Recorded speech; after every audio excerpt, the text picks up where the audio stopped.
in my work, for instance, I only work with agencies. They tend to be digitally oriented agencies. They're independently owned.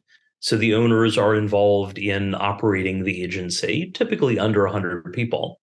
That makes it easy from a screening perspective. If someone reaches out and they're not a match, I can point them elsewhere rather than wasting their time and mine evaluating something that isn't a fit.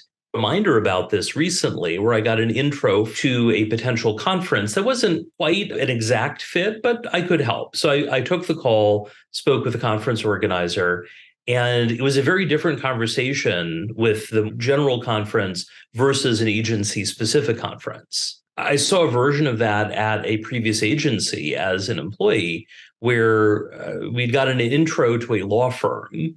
The law firm said, well, okay, yeah, doing a website. How many law firm websites have you done before? And our salesperson was tap dancing. We had not done a firm website before. But he was like, well, we did work with this regional bank. We did work with this professional services firm.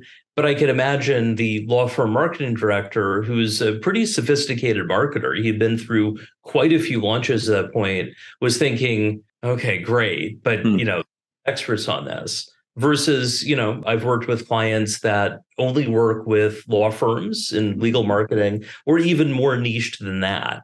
It's a lot easier when you get your niche down. And related to that, your sales process is easier, your marketing is easier, your delivery is easier, referrals are easier because they know other people in their industry. Niching makes a lot of sense. You don't have to do it, but as someone said, they were a potential client of mine, they're like, oh, are you going to say that we have to focus on a specialization? And I said, you don't have to, but as I think about my clients who specialize, they tend to be less stressed and more profitable.